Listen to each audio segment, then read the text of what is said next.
Halo, nama saya Beni Walanda Pugolong dengan nomor induk mahasiswa 21062102066, Fakultas Magister Manajemen Universitas Samratulangi. Nah, di topik pembahasan kali ini saya mengangkat materi tentang perekrutan dari bukunya Erwin Umandi. Perekrutan adalah proses menarik orang pada waktu yang tepat, jumlah yang memadai, dengan persyaratan yang layak untuk melamar kerja pada pekerjaan dalam organisasi. Alternatif lain meliputi alih daya, karyawan tetap, persewaan karyawan, dan kerja lembur. Sedangkan lingkungan eksternal perekrutan yaitu terdiri dari permintaan dan penawaran keterampilan-keterampilan khusus dalam pasar tenaga kerja dan pertimbangan hukum, dan kemudian untuk sebagai kebijakan promosi di dalam perusahaan itu sendiri. Nah, proses perekrutan itu sendiri, manajer meminta karyawan, kemudian perusahaan menentukan apakah karyawan memenuhi syarat dalam perusahaan atau merekrut secara eksternal. Kemudian mengidentifikasi sumber dan metode-metode yang dilakukan untuk melakukan perekrutan itu sendiri. Sedangkan metode perekrutan internal yang pertama adalah pengumuman pekerjaan di dalam internal perusahaan atau job posting di area atau di lingkungan perusahaan itu sendiri. Kemudian pengajuan pekerjaan dari individu yang ingin mengikuti atau tertarik dalam posisi yang ditawarkan manajemen. Proses rekrutmen yang pertama dari lingkungan eksternal atau juga lingkungan internal. SDM melakukan perencanaan, kemudian memilih alternatif perekrutannya. Setelah memilih alternatif perekrutan, kemudian ada dua, yaitu sumber internal dan sumber eksternal. Masing-masing menggunakan metodenya sendiri-sendiri, kemudian melakukan perekrutan orang-orang yang dinilai memenuhi kualifikasi yang diinginkan perusahaan.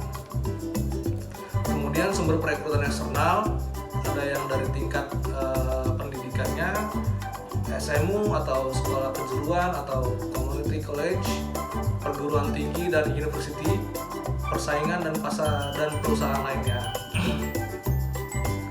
Kemudian dari orang yang sedang menganggur atau orang tua, personil militer, karyawan yang bekerja mandiri. Sedangkan metode perekrutan online yang pertama perekrut internet, kemudian bursa kerja secara virtual, situs web perusahaan yang biasa di dalam atau di pilihan karir, kemudian weblog, dan yang terakhir situs web ketenaga kerjaan umum. Dan metode perekrutan online yang lainnya adalah Nestling, situs khusus, situs karyawan kontrak, dan situs karyawan jam-jaman atau yang sering disebut dengan office hour. Metode perekrutan tradisional yang pertama iklan media, agen tenaga kerja, perekrut, bursa kerja atau magang. Kemudian perusahaan pencari eksekutif, asosiasi profesional yang di sini disebut pihak ketiga juga, kemudian pelamar yang belum dipanggil. Open house, perekrut acara, bonus bergabung, kompetisi teknologi tinggi. Sistem pelacakan pelamar.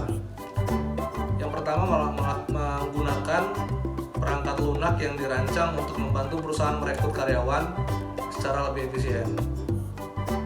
Di antaranya dengan melakukan penyaringan resume, pencarian kandidat yang memenuhi syarat, tes kepribadian dan keterampilan, dan pemeriksaan latar belakang.